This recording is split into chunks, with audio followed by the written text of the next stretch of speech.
and welcome back to my channel, or welcome if this is the first time you are joining me. Today, as you can see from the title of the video, I am jumping on another VR. This is a VR to Candy at Candy Soil and Soul, and is so old. Like, I'm so late to the party on this one. There's been like 15 other parties since. Everybody's gone home, partied more, everybody's partied out. But I desperately wanted to join in on this one. It's been on my list for like 11 months. So I'm going to do it anyway and hope people will forgive me for my tardiness. What the point of this VR, this top 10 curiosity decks, is like, I think it's supposed to be like decks that go off the beaten path a bit, decks that kind of do their own thing. And these decks that I've got don't necessarily fit that criteria, but they are curious in their art style or their theme, or I don't know. I think if I was going to pick out my top 10 decks that would fit in a little cabinet of curiosities, these are just the ones that I would pick. So this is what we have. The first deck I want to talk about is the Bonefire Tarot. This is, that's not good, the light, that's not good. Let's do it this way around, there we go.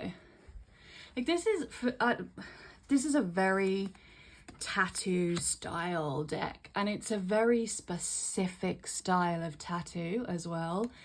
When I first got my very first tattoo, a very long time ago, like 27 years ago, tattoos weren't as popular among people as they are now. Like, everybody and their dog has a tattoo now. Disclaimer, do not tattoo your dog. That is a saying, just putting that out there. But they were unique, and this was a style that was very in, I think. And none of my tattoos look like this, by the way. But I really like it. I just really think it's doing its own thing. Each card to me still works within like the RWS system and the meaning of the card, but in a very unique little way. I actually use this one solely to communicate with Hecate, and it just has enough of that kind of like dark goddessy vibe that it seems to work perfectly for that. Next up, we have Tarot of the Magical Forest, a deck that I love, that I think a lot of people love. I actually think this is a really popular deck, but there is something off about the way that these animals are drawn. Some people might not agree with that. Some people hopefully will be able to like kind of see exactly what I'm trying to say, but there's just something like really not quite right about them, you know? They're just slightly off with their big eyes and their clothes and just the way that all their faces are depicted. It's like, it's a bit not quite right. I don't know how else to say it. I love this deck. I love reading with this deck. I think it's adorable. It reads really well. It's very, very standard RWS, so it's easy to read if you're learning, but it's just a bit odd. It's just a bit odd, but I love it. Next, we have the Cute and Creepy Tarot. This is a deck that I have shared before, but I don't see many people talk about, and it beautifully takes two things that I love, cute and creepy, and combines them together in a way that I just really appreciate. And I've said it before, and I will continue to say it. I'm a big fan of taking things that in reality would scare the living shit out of you if you were confronted by them, and making them cute and adorable. That is an aesthetic that really works for me, and it really works in this deck. And it is such a special, unique little deck that I wish more people had and talked about, because it just doesn't get the love that I think it deserves. But I didn't get the Oracle. I nearly did. I very, very nearly backed the Oracle, but I wasn't sure how much I would actually use it, which is a big theme for me with Oracles. And so in the end, I didn't pull the trigger on that. And I don't know if I can still buy a copy if I change my mind, but the Oracle would obviously complement it really, really well. And yeah, I'm open to being convinced that it's something I have to have. So feel free to do that in the comments. Next up is the Tarot del Fuego. This is an interesting one for me because it's like effectively, oh, that's different. Okay, well, it's effectively a, I would say like a pip deck, because although it's illustrated to a degree, I'm not entirely sure the illustrations have a huge amount to do with the meaning of the card. And it's really a really unique style of art, and one that on first glance I would expect to hate, but actually I really enjoy working with this deck. I love the colouring of this deck. It's just so bright and almost so over the top that it's just so much fun to sit down and use. But it is, again, its own little special variation of odd. It's an odd little duck, as I would say. Next is Tarot of the Sweet Twilight. Another one which I think is actually relatively popular. I've seen people talk about it. That's the title card. I've seen people talk about it. I know it's a deck that people enjoy. It's just got it's just like a bit odd. I think I just seem to like tarot that's a bit off. Like it's just off center. It's a bit quirky, bit odd.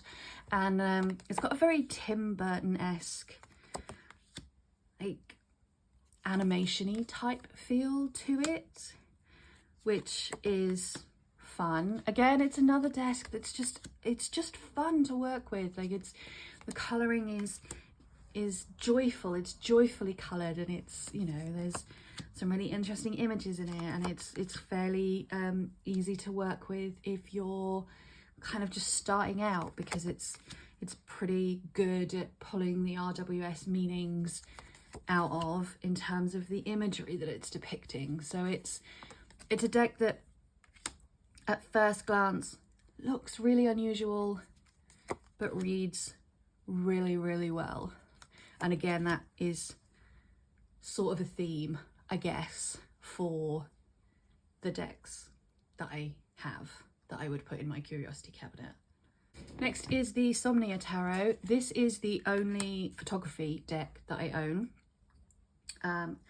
And I don't know what other photography decks are out there. I actually don't know. But I think that in itself makes it reasonably unique, the way that the deck has been created in the first place. It's kind of a pip deck in some respects. Like this one, the 9 of coins, doesn't really have much going on. It just has the pip and then an image that it's been posed over. But then someone like this one, this card has a very 8 of coins feel to it. It might also be in order, so we might just be seeing all the coins now. But it has that, like, there's something about not being able to see people's faces that makes me uncomfortable. And not in a bad, in a bad way, but this deck is good for making me feel uncomfortable and pushing me out of my comfort zone, because there's something about not being able to see people's faces that does that to me. I'm very much a face reader.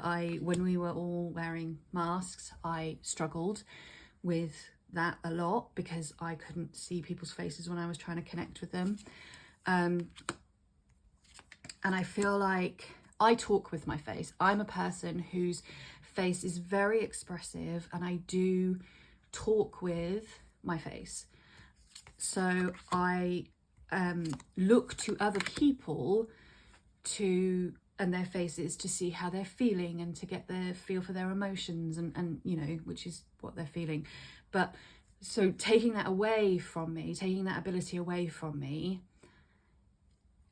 means that I have to dig a bit deeper, and this deck does that beautifully, but it's really, really creepy and freaks me out a little bit. Next up, the Deviant Moon, a deck that again is very, very popular. It's not like an unusual deck in that I'm one of the very few people I know who owns it. Every fucker owns this deck because it is such a great deck. But it is odd. It is odd. It is a little bit on the dark side. This is not artwork I would ever have up on my wall. It's not artwork that I would want to spend an inordinate amount of time looking at in general day-to-day circumstances. It's weird, it's creepy, it's like this is a world I have no desire to visit or live in ever. But it, again, it just, something about it makes it very good for like really digging in a bit deeper than some tarot is inclined to make me do. And also, one of the things I love about this deck is I have a tendency to be to see things from the most positive light possible, and can twist anything to make it sound like positive and good vibes only. And this deck makes that very hard for me to do, and reminds me that sometimes darkness is just darkness. Sometimes the shit is just shit. Sometimes life is unfair and it's cruel and it doesn't work out the way we want it to, and that's just life. And this deck does that in a way that some of my other decks just aren't able to do. Next is the Modern Spellcasters Tarot, and I have included this one mostly because it might again also be in order, because it, oh no it's not, it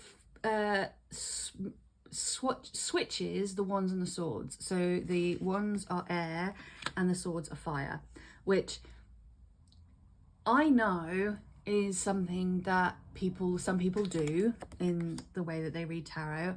I know people who read tarot that way, and that there are reasons for it that I don't know what they are, because I think I understood it at one point but have forgotten. But I've never seen it done in a deck before, and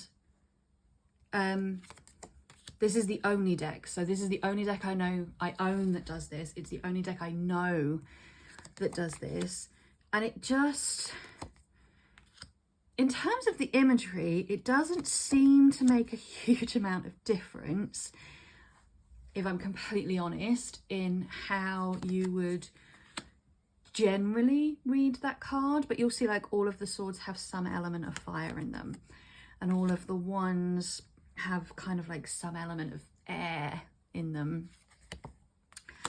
But it's quite interesting in terms of a different way of thinking about the cards that you wouldn't normally consider.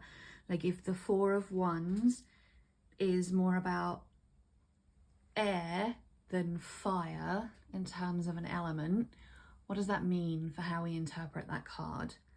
What, like how you can see like the leaves are kind of blowing and the ribbons are blowing, and what does that mean for how we would interpret this card on a slightly under the surface layer of, yes, we've got the basic meaning of like celebration, yay, but when you looking at it from an air point of view rather than a fire point of view, how does that change? how we view the card, and I really like that. I think this is probably the only deck I will ever have that does that, even if there are more out there, because on the whole, the association of swords with air and ones with fire just works better for me. It just feels better. But yes, I find it very, very interesting as a choice, and one that I've never seen anybody else do.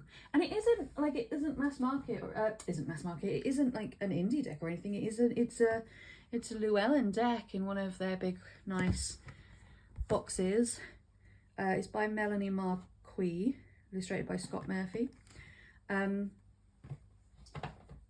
So it's just very different, and I like that. Next up, Beauty of Horror Tarot. Now, there are two versions of this tarot. There is the one that I have, which is a coloured version of this deck. And then there is also a not a black and white one, but a uncoloured one, I don't know the word I'm looking for, that you can colour in yourself. I don't have time for that shit, so I just bought the one that was already coloured. The cardstock, by the way, for those who are interested, of this deck is a bit rubbish, but it's as a horror lover who, yes, I like cute and creepy, but I also just like downright fucking creepy, this deck is just great. But it's definitely its own special style. It's different, it's unique, it's yeah, it is what it is. I'm sorry if you don't like clowns. Look away now, a bit late, but... So, I don't have too much to say about this deck, really, other than it actually reads very, very well. It does actually read very, very well. It's just very dark, in a kind of horror fan enthusiast kind of way. And I am tempted at some point to get the black and white one to colour it in myself, just for fun. But I don't know if I ever will, because genuinely, I just don't have the time for that. And then last up, we have the Shadowland Tarot. Again, is just that kind of creepy Tim Burton-esque style world in a tarot deck. I think, now that I'm looking at all the decks that I showed you, with the exception of maybe